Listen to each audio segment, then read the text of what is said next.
Please, sir. I want some more.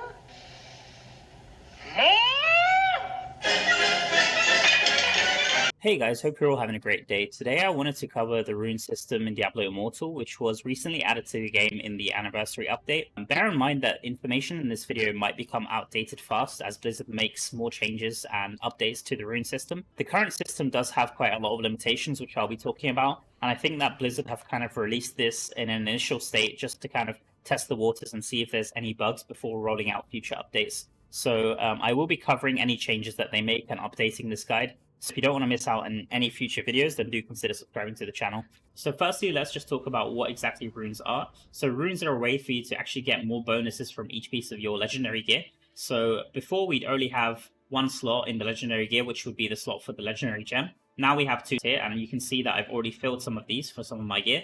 But let's just take this helmet, for example. If I click this arrow, I've got this socket rune, and it will basically give me the list of options of runes which are compatible for the slot. So I've got this IMM rune here, which gives you 4% base attribute and 2% attack speed bonus. So I could just slot this in here and it will give me the bonuses. As well as this, you also have this new tab here, which they've added, which includes all the runes which you farmed.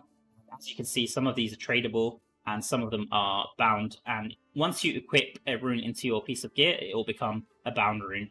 But bear in mind that you could keep them tradable and also sell them on the market and combine them in the Rune Synthesis, which I'll be talking about later in the video. So now that we've gone over what runes are, I'll be talking about where to get them. So if we take a look at the patch notes say that runes can appear as a rare drop through killing regular enemies, but it's said that it's most common to drop in the two modes which they've added, which is the Abyssal Verge and the Castle Ereban. So in my experience, these two modes aren't actually giving that many runes. So the way these two modes work, let's talk about the Abyssal Verge here. So you kind of have to kill as many monsters as possible while the kind of blood fog is closing in on you, and at the end you have to kill a boss. I'm not really going to go through the guide too much. It's pretty self-explanatory in my opinion, but the important thing is that once you've completed a run successfully, you're going to get an Abyssal Essence, and once you've collected 10 Abyssal Essence, then you have to go to this NPC here and trade in the Abyssal Essence. As you can see here, I don't have 10 Abyssal Essence, but I did turn in the Abyssal Essence 5 times, and in my opinion, it's about 50% chance. So I've turned it in about 5 times, and I got a rune 3 out of 5 times. So that's just a very limited sample, but just to say that it isn't 100% chance that you will get a rune from doing this Abyssal Essence conversion. So it's the same thing with Castle Ereban. In my opinion, this mode is a bit worse compared to the Abyssal Verge because it feels like it's less guaranteed that you will get an Abyssal Essence even if you do make a successful run. This mode, you just have to open as many chests as possible and get your danger meter up, and that will give you more bonuses. And then once you've run out of time and spawned the boss, you have to run away and make your way back to the entrance because the boss will one-shot you, so you have to kind of make your way back and open doors along the way, otherwise you'll get stuck. So in my opinion, this mode is for players who kind of struggle to kill mobs in the Abyssal Verge and just want an easy, more casual way to kind of get through and get themselves some Abyssal Essence. So this is still a decent option for those players. For both of these modes, successful runs take on average about 3 minutes to complete, which means that in about half an hour to 40 minutes, you will have 10 Abyssal Essence, which you'll be able to turn in for a chance to get your runes. In my experience, this is actually quite a lot of work just for a chance to get a rune, and I've actually had more success gathering runes in the open world or dungeons as well as the Accursed Tower. So I actually don't recommend you guys to run either of these two modes for now until they kind of buff the drop rates. So the issue with these two modes is that if you kill monsters inside of the modes, there's no chance for them to drop runes. Whereas in open world, if you just kill a random monster, there's always a chance for it to drop a rune. The only way you can get a rune in one of these two modes is through the Abyssal Essence turn-in, which I think is one of the main problems. The other issue is that currently all the runes in the game are obtainable through open world farming. This might change in the future where rare runes are only be able to be obtained from one of these two new modes. But currently, since you can obtain all the runes in the game in open world farming or dungeons, then I actually don't recommend running one of these two modes and just run regular dungeons with your friends to get runes. So the last way to get runes other than grinding is to go to the market, and you'll be able to buy runes directly with the use of platinum. So as you can see here, the market's kind of getting pretty saturated for these lower runes. You can see that about 42 people, 26 people trying to sell these runes. But then as we go further down to look at these rare runes, this one especially, there's not that many people trying to sell it. I think this is the attack speed rune, which people are trying to get. So if you're a free-to-play player, then obviously this could be a decent way to make a bit of extra platinum just selling these runes, especially if you don't need them. So now that we've talked about how to obtain runes, I'm going to quickly talk about how to equip them, because I've seen some confusion regarding this. So if you just look at a specific rune, let's take this one for example, you can see that it says the location where you can equip this rune is the head or shoulders slot, and the head or shoulders slot is actually the only slot which is shared. So if we just take a look at the next one here, the location is chest, and chest essence has its own specific unique slot which can be equipped to. So if we take a look at the shoulders here, and I just try to equip a specific rune, I actually can't equip any of these ones. They're all grayed out because it says it's not a valid rune. But these ones here, which is the IMM and the NIE, these are both shoulders or helmet slots runes, so they'll be able to be equipped inside your shoulders. And that's how you basically equip runes. And like I mentioned, if you try to equip a rune which is tradable, then the game will actually prompt you, let's just try to equip one of these tradable ones here and replace it. It will say the rune will become bound after socketing. Do you want to continue? And then I'm going to cancel because I already have a rune which is basically bound in this slot. Next, let's talk about how the bonuses of each runes work. So I'm actually going to take off this rune here in my helmet slot, and let's just see how it works exactly. So let's go on this IMM slot here, and it says that the base attribute of the equipped item is increased by 4%.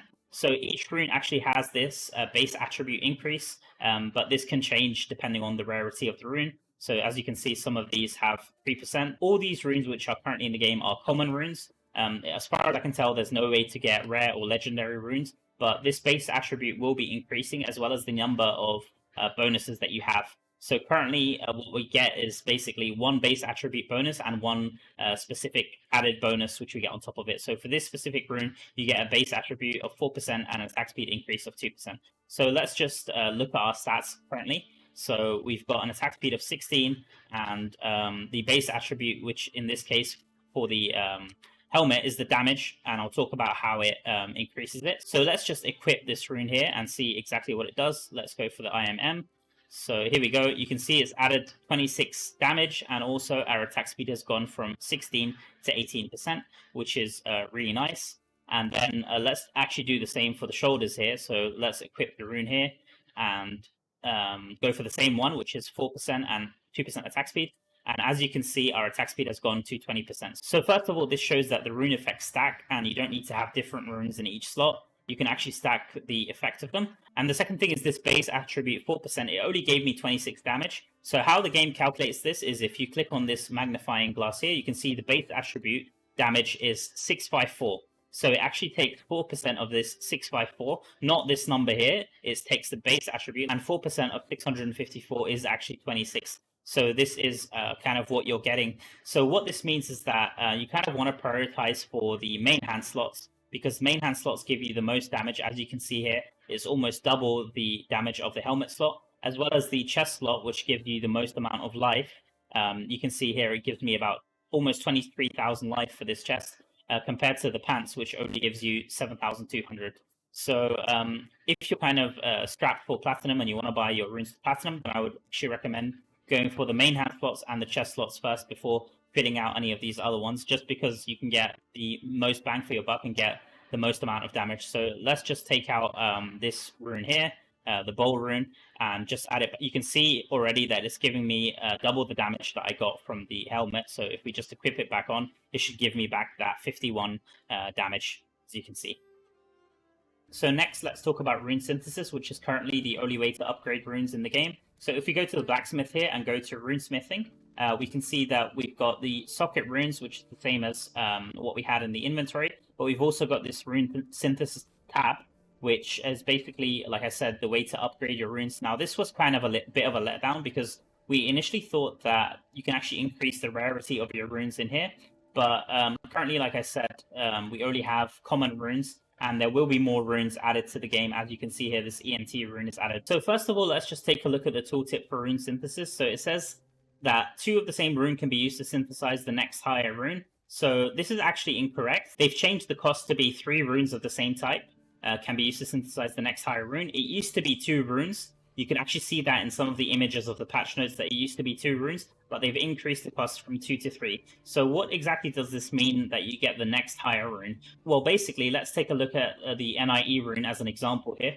So it's kind of annoying to see this here, but you can see that to create one NIE rune, you'd need 3 runes, which are actually the runes of the previous level. So what is the previous level? Well, you can see here that the required level of this rune is Paragon level 40, and this rune here, which is the previous level, is Paragon level 30, the WEH. So you actually need 3 WEH rune to synthesize an NIE rune. So let's just do an example in this video of a rune synthesis, which I can actually do. So as you can see here, I can actually craft a PYR rune, and it's kind of hard to see which rune this requires in this specific window.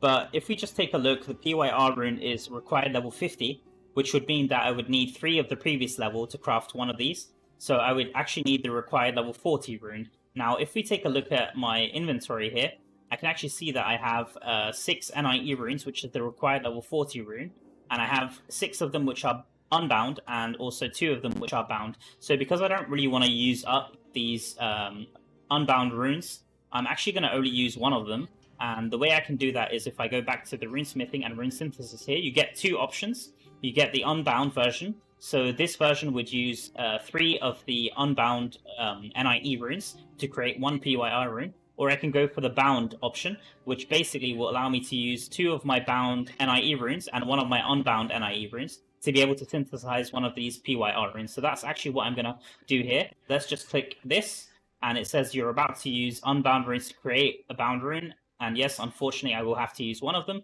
So let's just try it out. And as you can see here, I got the trophy for the runes, and I got 1 PYR rune. And if we go back to the inventory, I should have actually lost one of my unbound NIE runes, and I also lost the 2 bound NIEs which I had. So to sum this up, in the current state of the game, I wouldn't really recommend you guys to use rune synthesis. It's much better to just sell your runes currently, or just save them until Blizzard adds further runes in the future, which you could upgrade your runes to.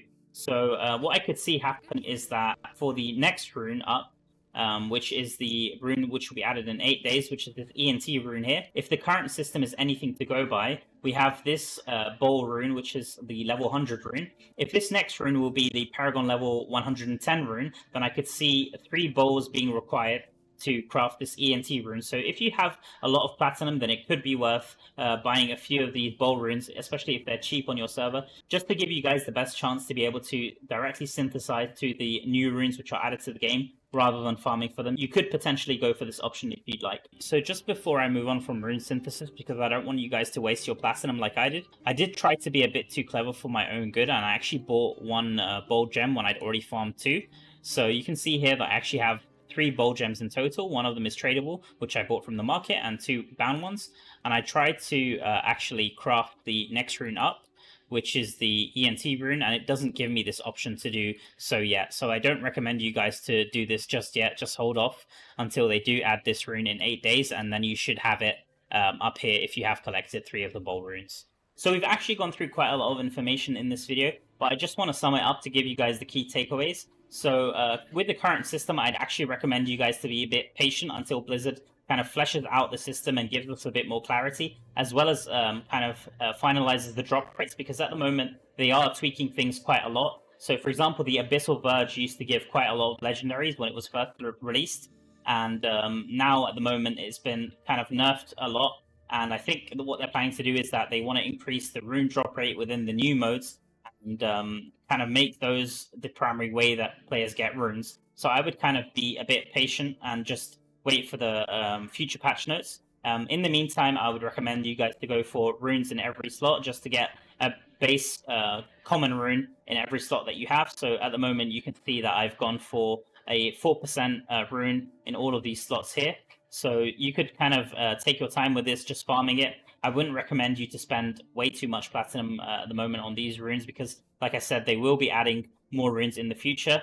We already have that confirmed. For free-to-play or low spenders, it could be an option for you guys just to sell these runes to get a bit extra platinum. But I would recommend you guys just save a few, at least the higher level ones, just to be able to synthesize the ones that you want later in the future updates. So before I end the video, I actually just want to talk about my future predictions for this rune system. So bear in mind that this is just purely speculation on my part, but I am kind of going to be referencing the old patch notes which Blizzard had when the anniversary update was first released. So in case you didn't know, they actually released quite a lot of teasers with the rune system in the old patch notes which we had.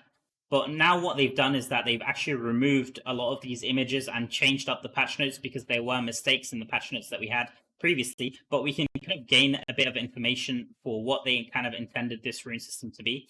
So in this first image here, you can see that they actually planned for 20 new runes to arrive with the major update. And of course, we only ended up getting 10. So they did actually end up correcting this to 10 runes rather than 20 runes. But from this image preview, we can actually gain kind of a few bits of information. So first of all, you can see here that rare runes are available in the Rune Synthesis menu. So this could be a thing in the future when they add new runes, and we'll be able to synthesize rare runes. So currently this player is trying to synthesize URS rune, and you can see that it requires 20 to synthesize 10 of the URS runes. So what this means is that they planned this rune synthesis to require only a cost of 2 of the same rune, and now they've changed it to 3 of the same rune. So they just need to update the tooltip. They have deleted this image, like I said, from the patch notes just to correct themselves, but they need to update this in the tooltip. And this image of the rune is actually the ATI rune, which is the previous level of the rune. So I believe that this URS rune is the 170 rune, as you can see, and the ATI rune will be the Paragon level 160 rune, if this image is correct. And we actually had this ATI rune previously inside the Elder Rift system when that was based off the runes. And what you could do is you could trade the ATI rune to an AST rune and craft legendary gems using that, but they've actually changed this in-game. If we go back in-game and take a look at this NPC next to the Elder Rift stone, we can see that AST runes have actually been renamed to Telluric Fragments, and I believe that this has been changed to avoid confusion. So now the Elder Rift system has been completely decoupled from the rune system, and we no longer have to look at AST runes or ATI runes to craft legendary gems. We've just got this Telluric Fragments and also the Fading Embers currencies. So I believe I actually have a few of the old runes which used to drop from Elder Rifts. You can see here, we've got this WEH rune, and this used to be able to craft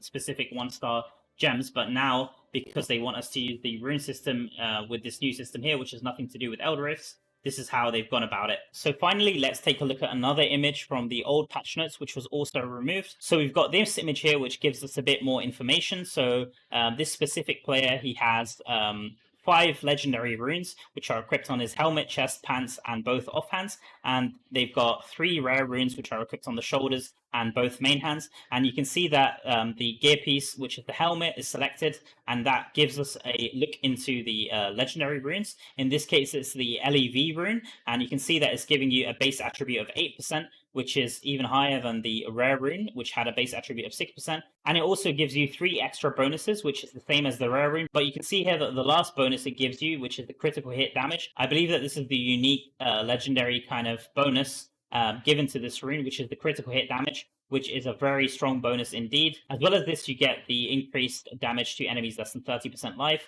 which is a higher value, which is 8%. And you also get a primary attack 12% chance to reduce enemy and attacker movement speed by 20%. So this is a higher value of 12%. If we compare this to the Bowl rune, which we currently have in game, it's only a 6% chance to reduce the attack speed, whereas this has a 12% chance. So overall, I want to sum up my thoughts for this rune system. Honestly, I think that it could be a very interesting system and it has potential, but currently there's not really so many options in the game. Like we saw, there will be a new rune added in 10 days, but I just hope that Blizzard isn't very slow with kind of introducing these new runes. If it's only 1 rune being added to the game every 10 days, then I could see people kind of getting pretty bored with this rune system. As well as this, we're not really sure about the drop rates of rare and legendary runes. Will they be able to be obtained from drops, or will they just be able to be obtained from rune synthesis? We're not really sure about the direction that Blizzard's going to go with this system. I think they are tweaking a lot of things in the background. So just from my testing, I was trying to figure out if there's a daily cap for runes. Just like we have with the normal gems, we have a 12 daily cap. I was trying to see if there's such a cap for runes, but I wasn't able to find a concrete answer. And I believe that they are tweaking things in the background a lot. So it's kind of hard to test specific things at the moment.